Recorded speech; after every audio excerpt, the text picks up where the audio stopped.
Bienvenue dans ce nouvel épisode d'Exploration intérieure, le podcast de partage d'expériences introspectives sans filtre pour vous aider sur votre chemin d'épanouissement. Je suis Pauline Legrand, entrepreneur, conférencière, yogini et coach, et après 6 ans d'exploration, j'ai créé ce podcast pour vous raconter chaque mercredi mes découvertes ou celles de mes invités et vous présenter les outils concrets qui nous ont aidés, vous dévoiler nos challenges, nos prises de conscience et nos évolutions. Tout ça en toute transparence pour vous inspirer à cheminer vous aussi vers une vie plus libre et alignée à vos aspirations profondes.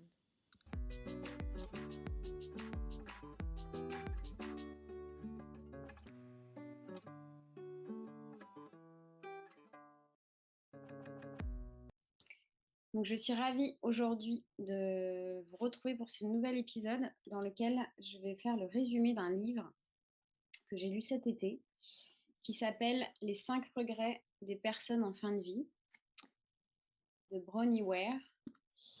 Et c'est un livre qui m'a beaucoup touchée parce que vous allez voir, on y trouve beaucoup de références à la philosophie du yoga et au concept de développement personnel en général.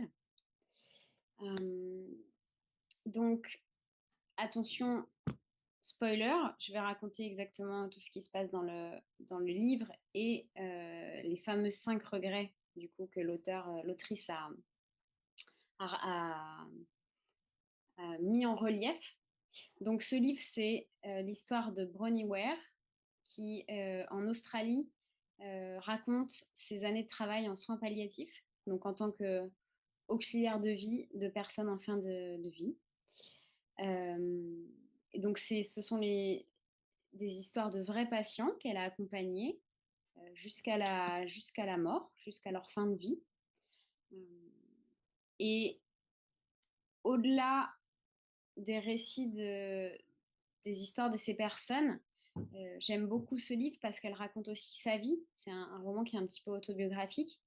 Et donc, elle raconte ses périodes de vie nomade dans son van, des opportunités de la vie qu'elle a pu saisir parce qu'elle était libre, du moment présent, de l'importance de la nature, de comment elle a réussi à affronter ses peurs, comment elle a dû lâcher prise à certains moments, les actes de foi aussi qu'elle a dû faire dans sa vie, donc de confiance ultime en la vie pour prendre certaines décisions, par exemple. Elle parle aussi de gratitude, elle parle de vulnérabilité, de culpabilité aussi, de comment s'en détacher. Elle parle de moments où elle fait un jeûne. Enfin voilà, plein de choses qui, moi, me parlent, puisque c'est des choses que j'ai expérimentées aussi. Et, c'est pour ça aussi que j'ai beaucoup aimé ce livre. Donc si vous me suivez, si vous suivez mes aventures, et si ça vous parle, je pense que ce livre va aussi vous parler. Donc j'aurais commencé avec une citation qu'elle a d'un passage qu'elle a écrit au tout début du livre et qui dit: Notre société, sous-entendu occidentale, a exclu la mort comme pour démentir son existence. Ce déni laisse la personne mourante ainsi que la famille ou les amis totalement désarmés devant une chose qui est pourtant inévitable. Nous allons tous mourir, mais au lieu de reconnaître la réalité de la mort, nous cherchons à la dissimuler. C'est comme si nous essayions de nous convaincre que l'expression loin des yeux, loin du cœur fonctionne véritablement. Si nous sommes capables de faire face à notre mort inévitable et de l'accepter honnêtement avant qu'elle ne survienne, nous pouvons alors modifier nos priorités avant qu'il ne soit trop tard. Donc peut-être avant de parler des 5 regrets, je vais dire quelques mots sur la mort, parce qu'effectivement, moi je suis d'accord avec ce que l'autrice dit, à savoir que notre société occidentale a complètement mis la mort de côté et c'est devenu même un tabou. C'est quelque chose dont moi-même je n'avais pas vraiment, que j'ai pas vraiment touché de près, puisque j'ai pas eu vraiment à part mes grands-parents, mais sinon il n'y a pas eu de décès de personnes très proches euh, autour de moi. Euh, et, et, du coup, c'est quelque chose auquel j'avais jamais vraiment pensé. Euh, enfin, jusqu'à ce que pendant une formation de yoga nidra que j'ai fait pendant 2 ans sur Marseille, donc yoga nidra et philosophie du yoga, on ait un module sur la mort justement. Et que en yoga nidra, donc en état de conscience modifié, dans un état qui est entre l'éveil et le sommeil, on aille faire des visualisations et des méditations sur ce thème de la mort. Visualiser son enterrement, par exemple, des choses comme ça. Se connecter à sa lignée, aux personnes qui sont décédées de notre famille, etc. Donc c'est un module que j'ai pas beaucoup travaillé, pour être honnête, je l'ai pas beaucoup pratiqué. Euh, et je compte le faire d'autant plus depuis que j'ai lu ce bouquin. Parce qu'effectivement, c'est pas un sujet qui est facile, il y a toujours cette grande question de qu'est-ce qu'il y a après la mort, etc. Mais si vous avez écouté l'épisode 2 du podcast sur la philosophie du yoga et la philosophie Samkhya, vous verrez que moi, suivant la philosophie du yoga, j'ai cette croyance en la réincarnation et en la mort du corps physique qui n'est pas une fin en soi, puisque l'âme se désincarne, mais elle est toujours là. Et elle va juste retrouver sa place dans la réalité supérieure qui est au-dessus de nous. Voilà, donc en fait, d'avoir cette vision-là, de lire aussi ce bouquin, de faire ces méditations profondes sur la mort, etc., ça m'a beaucoup aidé à détabouiser, je ne sais pas si on peut dire ça, mais en tout cas à rendre cette étape de la vie moins taboue, de pouvoir vraiment accepter que c'est une véritable étape qui est inévitable en plus. Alors ça ne veut pas dire que si demain on m'annonce une maladie en stade terminal, que je vais bien le vivre, c'est pas ça. Mais pour autant, euh, j'ai l'impression d'avoir moins peur de ce moment de ma vie, qui peut arriver demain ou dans 50 ans, ou plus. Et il y a quelque chose du coup qui s'apaise quand on travaille là-dessus, sur ces questions-là, quand on se renseigne, etc. En tout cas, il y a quelque chose qui, chez moi, est apaisé. Euh, voilà. Euh, donc peut-être maintenant, je vais passer aux 5 regrets. Donc, je vais parler des 5 regrets que l'autrice a vu les 5 regrets principaux qu'elle a constatés chez les gens qu'elle a accompagnés. Et elle en avait fait 5 chapitres. Et puis, entre ces chapitres-là, il y a d'autres chapitres qui concernent, comme je disais au début, le lâcher-prise, la gratitude, etc., l'importance de l'environnement, etc. Donc, j'en parlerai un petit peu après. Mais je vais déjà commencer avec les 5 regrets. Donc, le premier regret, c'est je regrette de ne pas avoir eu le courage de mener une vie en restant fidèle à moi-même, plutôt que la vie que les autres attendaient de moi. Donc, dans ce chapitre, elle raconte l'histoire d'une femme, Grace, qui a vécu pendant 50 ans avec un mari tyrannique, euh, qui a eu une vie classique de mère au foyer, à s'occuper de ses enfants, etc. Et qui, quand son mari a finalement été admis en maison de retraite, donc ils ne vivaient plus ensemble, a été hyper soulagée. Et la chose qui est triste dans la vie de cette femme, c'est que ce soulagement a été de courte durée parce que quelques mois après, on lui a diagnostiqué une maladie en phase terminale. Et l'ironie du sort, c'est que cette maladie, elle était due au tabagisme passif euh, qu'elle a subi toute sa vie de son mari. Voilà, donc non seulement il était tyrannique, mais en plus, son tabagisme à outrance a eu pour conséquence une maladie chez cette femme.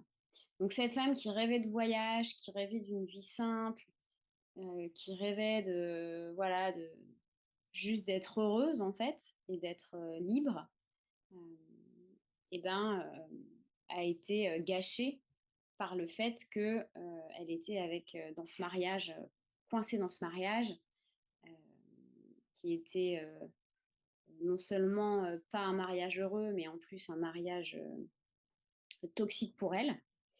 Et elle raconte dans ce chapitre que, bah, elle aurait aimé, heu, avoir le courage, heu, ou ne serait-ce que l'idée, en fait, de quitter ce mariage et la possibilité aussi, parce qu'à l'époque, c'était aussi sûrement moins facile, hem, de quitter ce mariage et de mener vraiment la vie, heu, qui lui ressemblait et dont elle avait besoin. Dans le titre, il y a vraiment ne pas avoir eu le courage de mener une vie en restant fidèle à soi-même. Et du coup, j'ai envie de faire le parallèle avec, heu, le développement personnel et le fait de se sentir libre. Parce que si vous me suivez, vous savez que la liberté, c'est la valeur qui est la plus importante pour moi. Et c'est vrai que cette liberté, elle arrive pas toute seule. Elle me demande, elle nous demande aux personnes qui sont dans la même démarche, un certain courage.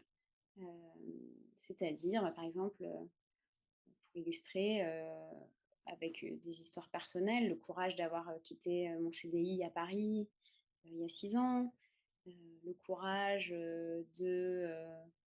d'oser, dormir toute seule dans mon van, dans la forêt quand je suis en vadrouille, le courage de voyager seule, par exemple, et cetera, et cetera.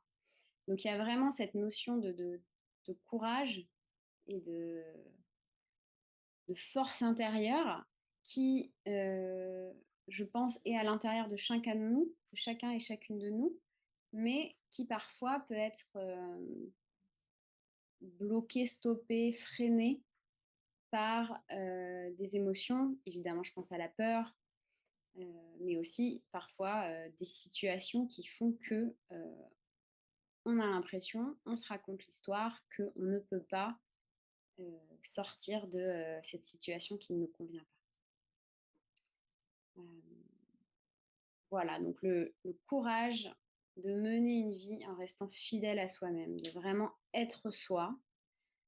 On parle vraiment de liberté d'être soi, hein, comme le titre de mes retraites d'été ou du sommet de conférence que j'ai fait en juin. Moi, c'est vraiment ça qui me parle le plus.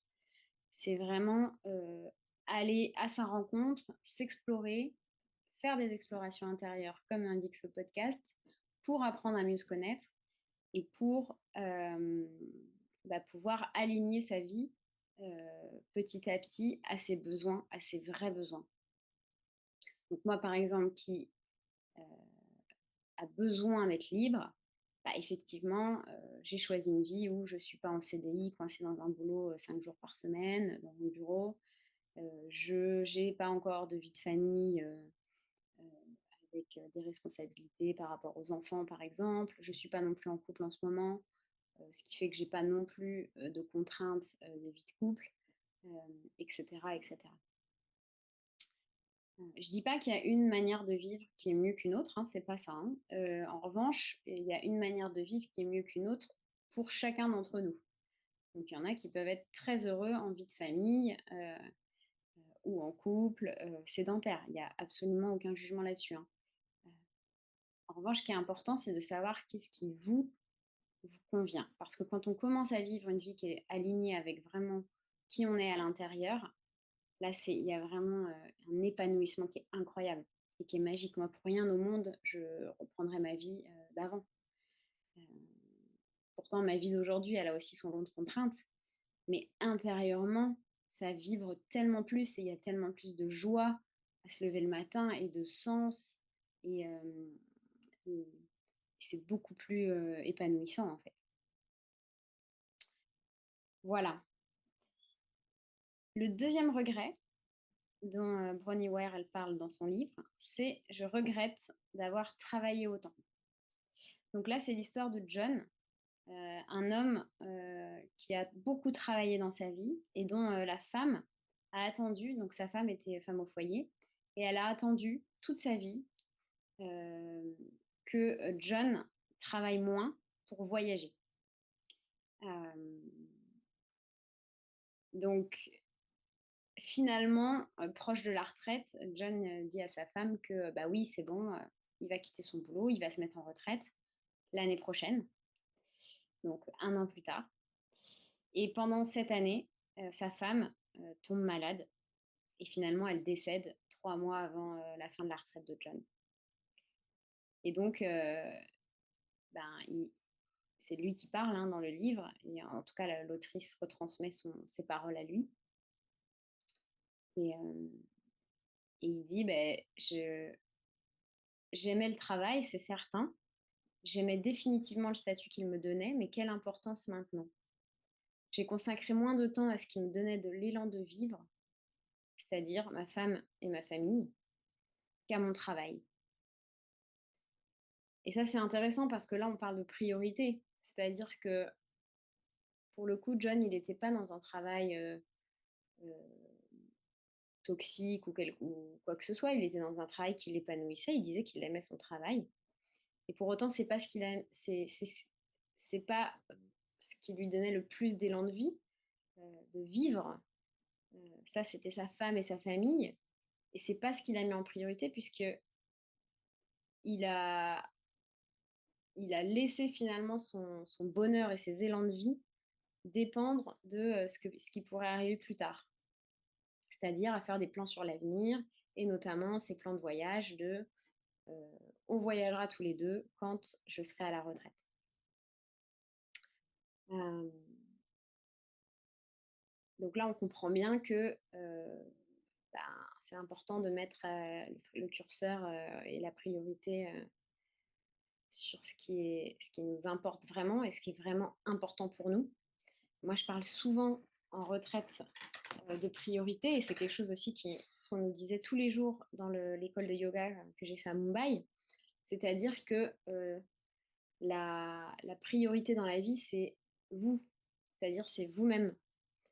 Et c'est faire ce qui vous fait du bien à vous. Euh, euh, comment dire, suivre vos élans de vie. Donc là, bien sûr que le travail, ça apportait visiblement une certaine joie à John, sauf que, a priori, sa famille lui en apportait davantage et qu'il ne lui aura pas consacré de temps. Et ça, c'est dommage.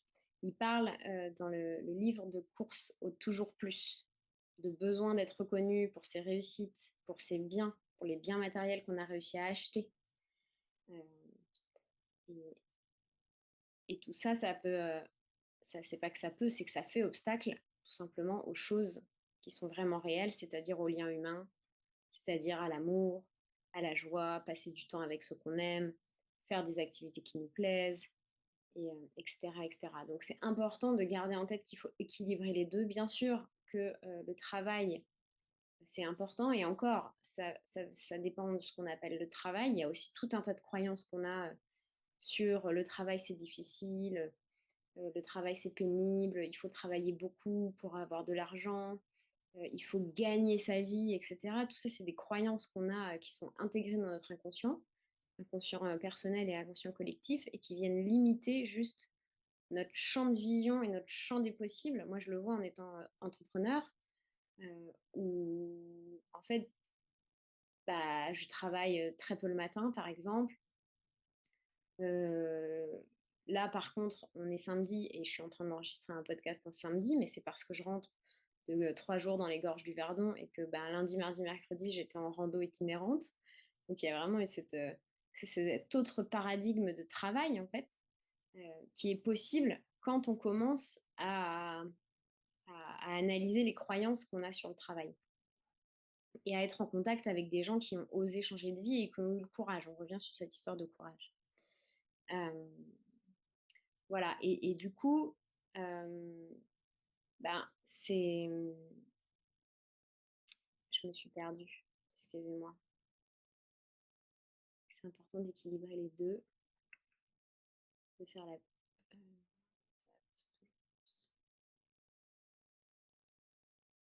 Bon, peut-être que j'arriverai à couper cette séquence, peut-être pas, on verra au montage.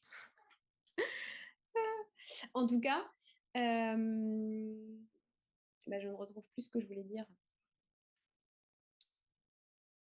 Euh, c'est important de faire ce qui me plaît. Oui, oui, d'analyser les croyances sur le travail, pardon, excusez-moi, je reviens là-dessus. Euh, et, et voilà, et que finalement, le travail, gagner sa vie, etc., bien sûr que c'est important puisqu'on vit dans une société qui est économique et pour laquelle on a besoin d'argent, ne serait-ce que pour survivre, avoir un toit, boire et manger. Euh, mais euh, c'est pas l'important en fait. Moi, j'avais, avant de découvrir le yoga, toujours cette question, mais depuis toute petite, de mais qu'est-ce qu'on est venu faire sur Terre en fait? Qu'est-ce qu'on fout là? Enfin, je, pour moi, c'était impossible mentalement, intellectuellement, qu'on soit venu s'incarner, maintenant je peux utiliser ce mot-là que je n'avais pas à l'époque, sur Terre, euh, pour se lever, aller travailler 5 jours sur 7 et avoir 2 semaines de vacances par an, ou 5 semaines en France parce qu'on a de la chance. Pour moi, c'est pas ça en fait le sens de la vie, c'est pas pour ça qu'on est là. Donc au-delà du travail et de gagner sa vie, puisqu'on est dans cette société-là aujourd'hui en 2023, il y a d'autres choses en fait. Et c'est ce que dit John dans ce chapitre, euh, quand il parle de choses réelles, comme passer du temps avec ceux que nous aimons, faire des activités qui nous plaisent, etc. etc. Donc ça, c'est important aussi de garder ça en tête, d'observer dans notre vie quel est l'équilibre, quelle est la part du travail dans notre vie par rapport au reste. Et qu'est-ce que ça nous apporte surtout de travailler versus de faire le reste. Voilà, le troisième regret, c'est je regrette de ne pas avoir eu le courage d'exprimer mes sentiments. Donc ça, c'est intéressant aussi parce que là, on parle de vulnérabilité, on parle d'exprimer à l'extérieur ce qui nous anime à l'intérieur. Euh, et moi, je trouve ça justement hyper courageux, c'est exactement ce qu'il dit dans le titre, de réussir à se montrer vulnérable parce que ça veut dire déjà que euh, on a observé et on sait ce qui nous traverse. On a appris à identifier nos émotions, on sait les nommer par exemple, on sait ce que ça nous fait à l'intérieur du corps en termes de sensations physiques. Euh, et en plus, on a le courage d'exprimer ça à l'extérieur. Donc là, on parle du chakra de la gorge, hein, de l'expression de qui on est, de ce qui nous anime à l'extérieur. Le chakra de la gorge, on l'appelle la porte de la libération. Je ferai un podcast sur les chakras d'ailleurs. Euh, et voilà. Et donc, dans ce chapitre, on a l'histoire de Joseph, qui est un homme de 94 ans, euh, qui dit que finalement, il n'a jamais donné l'opportunité à sa famille, donc sa femme et ses enfants, de le connaître vraiment, parce qu'il n'a jamais exprimé vraiment ce qui l'animait à l'intérieur. Et du coup, il n'y a pas eu de rapport vraiment chaleureux entre eux. Euh, Comme s'il avait passé sa vie à être un personnage, même auprès des personnes qu'il aimait, et qu'en plus, il a transmis ça à ses enfants. Donc, c'est-à-dire que là, dans ce chapitre, il y a son fils qui s'occupe de lui, qui s'occupe d'engager notamment l'autrice qui est auxiliaire de vie à ce moment-là. Et en fait, il y a un dialogue entre le père et le fils, il y a un dialogue qui est très froid, et il y a aucune émotion en fait. Et, euh, et, et en plus, ce qui est super triste, c'est que elle explique qu'à un moment du jour au lendemain, son fils décide de changer d'auxiliaire de vie pour une question de coût. Euh, et elle a beau lui dire, mais en fait, il lui reste qu'une ou 2 semaines à vivre à votre papa. Euh, il en démord pas et il dit oui, mais non, on va changer d'auxiliaire de vie parce que vous me coûtez trop cher en gros. Voilà. Et en même temps, ce qui est beau, c'est que ce fameux Joseph de 94 ans, il réussit à exprimer ses émotions auprès de l'autrice et, et, et il réussit quand même. Alors bien sûr, c'est pas à sa famille parce qu'il n'aura pas non plus cette opportunité-là après son départ, mais euh, il réussit quand même à exprimer auprès de Bronnie Ware ce qu'il ressent. Et ça, c'est beau parce qu'il n'a jamais fait de sa vie et c'est juste incroyable en fait d'être témoin par l'écriture de moments comme ça. En fait. Voilà, donc être courageux et oser exprimer ses sentiments pour donner l'opportunité aux autres en fait de nous connaître vraiment. Et ça, c'est important parce que c'est pas que avoir le courage d'exprimer qui on est, c'est pourquoi on exprime qui on est, pourquoi on exprime nos besoins, nos émotions. C'est pour créer du lien, c'est pour prendre soin de nous, et puis c'est pour créer du lien qui est vrai, en fait, et pas des liens superficiels, comme il peut dire, de j'ai joué un personnage auprès des personnes que j'aimais, en fait, parce que finalement, il y a jamais de vraie connexion si tout le monde est derrière son masque ou son armure là. Bon, ben, finalement, i où est le lien? On a l'impression qu'il y a un lien parce qu'il y a une famille, parce qu'il y a un mariage, parce qu'il y a des enfants, mais finalement, un vrai lien émotionnel, bah, il y en a pas. Et pourtant, c'est ça qui permet, plein de choses, de s'équilibrer, d'équilibrer son système nerveux notamment. Et c'est essentiel au sentiment de bien-être et de bonheur. Voilà. Le quatrième regret, je continue, hem, c'est je regrette de ne pas être restée en contact avec mes amis. Hem, donc là, c'est l'histoire de Doris, une femme, qui est seule en maison de retraite puisque sa fille, habite au Japon. Donc je rappelle que le livre, c'est une histoire qui se passe en Australie, heu et qui en fait explique à l'auxiliaire de vie qui arrive les premiers jours pour s'occuper d'elle, qu'en fait elle est en train de mourir de solitude, au sens, propre du terme.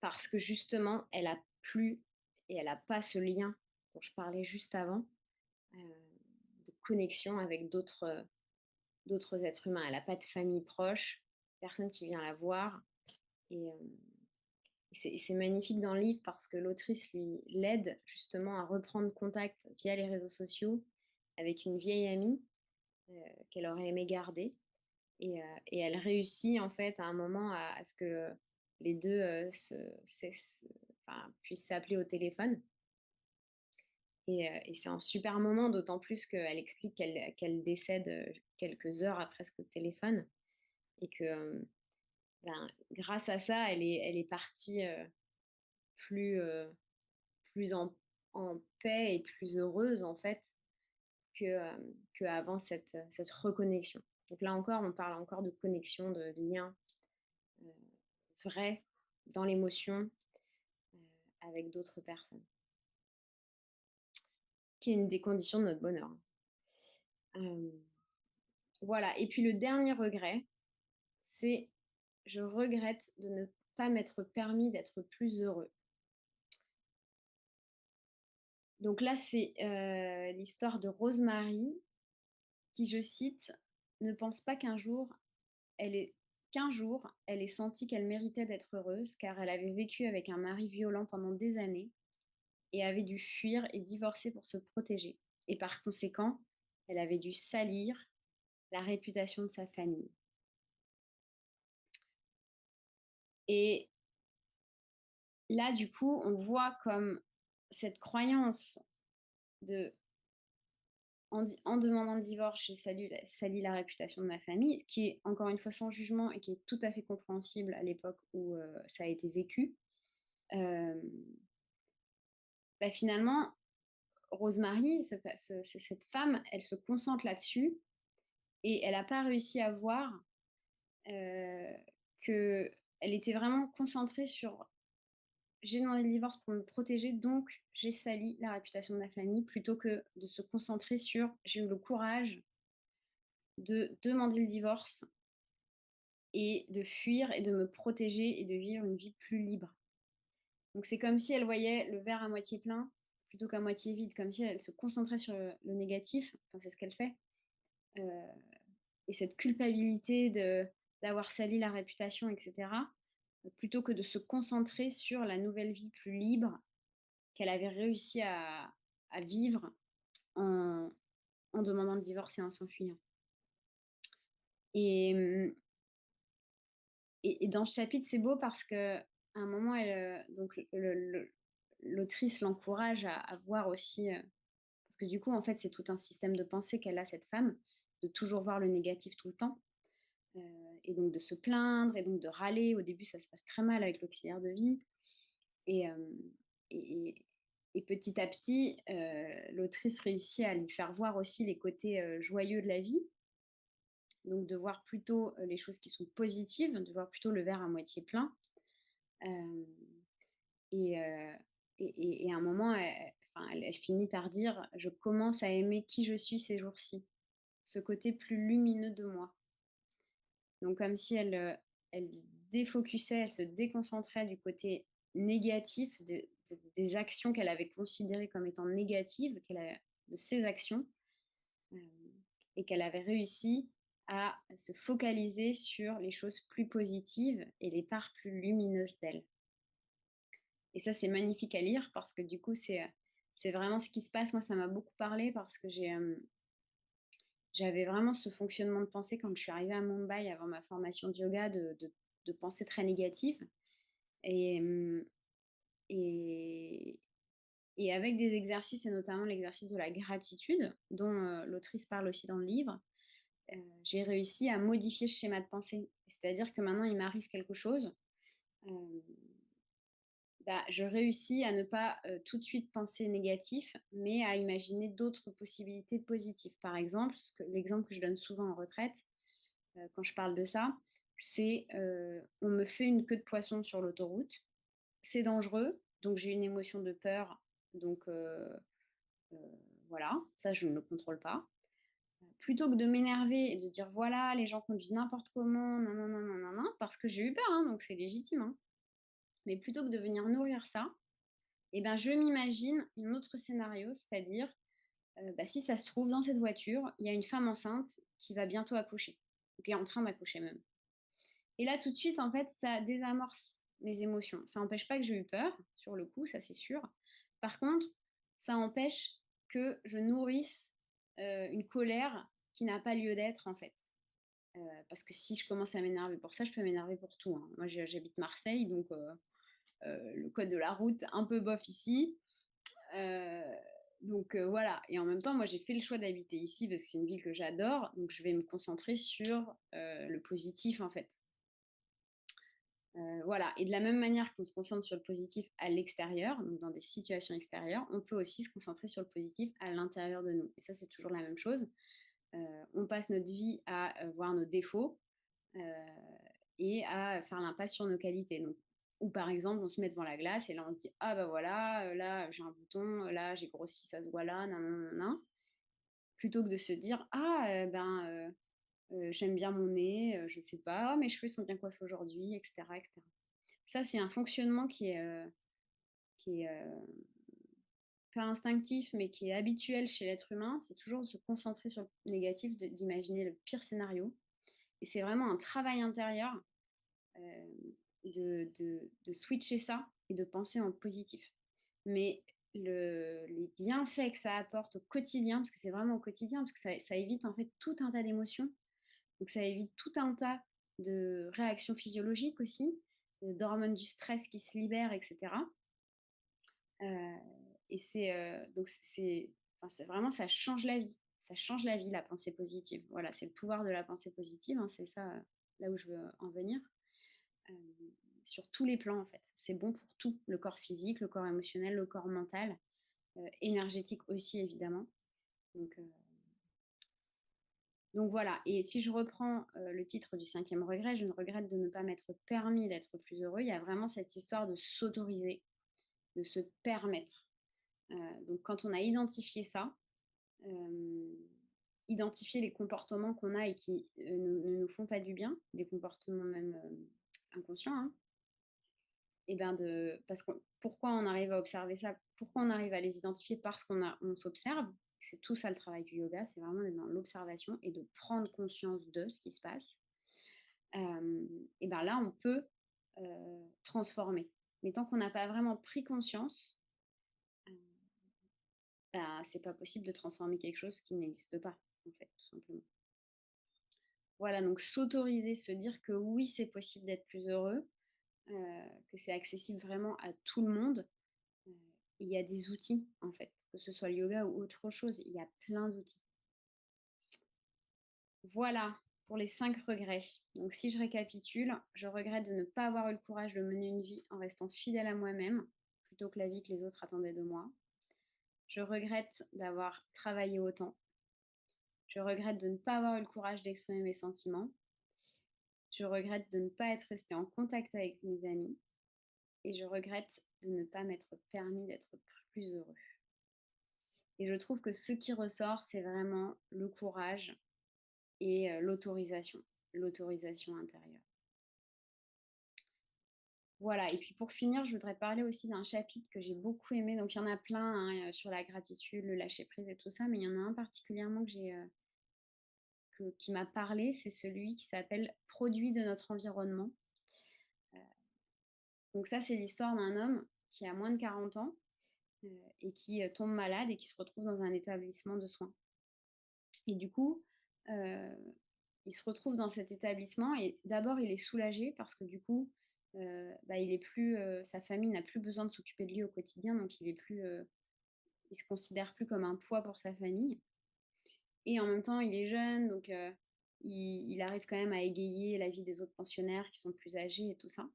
Mais l'autrice le voit en fait petit à petit dépérir euh, parce qu'il est entouré de gens qui sont âgés, parce qu'il est entouré de gens qui décèdent, parce que les couleurs, par exemple, cet établissement de soins sont ternes, il n'y a pas de couleurs vives sur les murs, etc. Et, euh, et en fait, elle observe sa lumière intérieure, on pourrait dire, qui se ternit parce qu'il n'y a pas de stimuli extérieur, en fait. Et du coup, et physiquement, aussi parce qu'il est malade, mais pas que physiquement, il y a aussi son intelligence qui s'engourdit, euh, tout ça parce qu'il manque d'exercice mental en fait, même s'il ne peut pas bouger son corps, il manque de stimuli extérieurs en fait pour garder sa lumière allumée plein phare, quoi. Et ça j'aime bien parce que je l'ai déjà dit sur les réseaux, mais l'environnement dans lequel on est, il est essentiel. Ça c'est un travail qu'on fait quand on fait des accompagnements de coaching, c'est-à-dire observer encourager les gens à observer l'environnement dans lequel ils sont et si l'environnement dans lequel ils vivent leur convient. Donc je parle évidemment du travail, de la situation familiale, mais je parle aussi de l'environnement physique, c'est-à-dire est-ce que vous vivez en ville, est-ce que vous avez accès à la nature régulièrement, est-ce que vous êtes entouré de gens. Moi je vois par exemple, je suis entrepreneur, être entouré d'autres entrepreneurs, ça m'aide vachement. Euh, et ça me manque d'ailleurs de ne pas être plus en contact avec d'autres entrepreneurs. Parce qu'on n'a pas les mêmes centres de on n'a pas les mêmes façons de travailler en fait tout simplement. Et moi je peux parler de ma vie entrepreneuriale à des amis qui sont dans une vie plus classique en CDI, bien sûr qu'ils font l'effort de me comprendre et tout ça parce que ce sont mes amis, mais je vois bien qu'ils ne sont pas euh, confrontés aux mêmes problématiques que moi dans ma vie professionnelle. Et donc forcément on se comprend quand même un peu moins, même si on fait l'effort parce qu'on s'aime et parce qu'on est amis. Euh, Voilà, donc ça, j'ai beaucoup aimé ce chapitre. Et en fait, elle dit voilà, qu'on est tous flexibles et malléables. Et ça confirme ce que je pensais déjà, euh, que notre environnement, il a un impact pardon, énorme. Et, euh, et d'autant plus quand on a une vie plus éveillée, plus consciente, où moi, par exemple, je suis ravie, par exemple, que le mercredi matin, il y a un marché bio en bas de chez moi parce que j'ai décidé de vivre avec cette conscience-là de la qualité de la nourriture, des aliments, et que je me suis renseignée là-dessus, et que j'ai appris plein de choses, etc. Et que maintenant, c'est hors de question pour moi de ne pas manger bio et frais, en fait, et de cuisiner. Donc, le fait qu'il y ait dans mon environnement cette nourriture-là qui soit accessible, ça change tout, en fait. Euh, voilà. Un autre exemple, moi je vis pas dans la nature euh, parce que j'ai déjà essayé de vivre dans la nature, sauf que je me suis sentie très isolée en fait à la campagne et que moi j'ai besoin quand même d'avoir une vie sociale et de sentir la vie autour de moi. Donc là, à l'inverse, je suis au cœur de Marseille, donc rien à voir. Euh, pour autant, je vois bien que mon besoin de nature, il est toujours là, comme je pense la plupart des êtres humains, enfin tous les êtres humains d'ailleurs, je peux le dire. Euh, et donc, j'ai choisi Marseille aussi parce qu'il y a la mer, que je peux aller me baigner en 10 minutes à vélo, que je peux aller dans les calanques en 30 minutes de voiture, et que finalement, toutes les semaines, j'ai mes chaussures de rando aux pieds et je suis connectée à la nature, ou je suis dans l'eau. Euh, voilà. Donc, c'est pas forcément la caricature de si on vit en ville, on est déconnecté, par exemple. C'est ça que je voulais nuancer. Voilà. Et je vais finir avec une citation avec 2 citations que l'autrice, a écrit à la fin du livre. Et donc elle nous dit: «Ayant été témoin de tous les regrets qu'ils avaient partagés, j'étais déterminée à ne pas vouloir ressentir la même chose quand viendrait la fin de ma propre vie.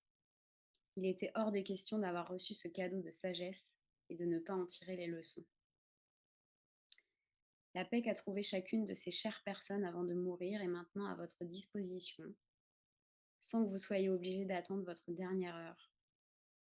Vous avez le choix de changer votre vie, d'être courageux et de vivre en harmonie avec votre cœur. Une vie qui vous verra mourir sans regret.»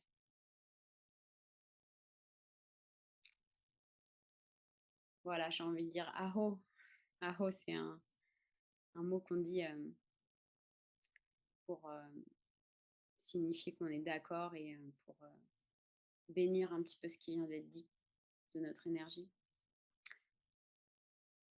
Voilà, je pense qu'il n'y a rien à ajouter de plus après ces citations. J'espère que ça vous a donné envie de lire le livre, en tout cas, la sagesse dont elle parle dans cette citation a été transmise au mieux et que vous aussi, vous allez pouvoir tirer des leçons de tous ces regrets. Je vous encourage vraiment à lire le livre parce qu'il est vraiment très riche.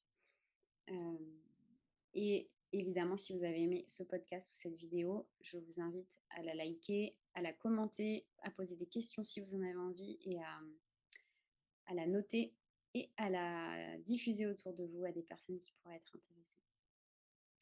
Voilà, je vous remercie de votre attention. Je vous souhaite une belle fin de journée et je vous dis à très bientôt pour le prochain épisode.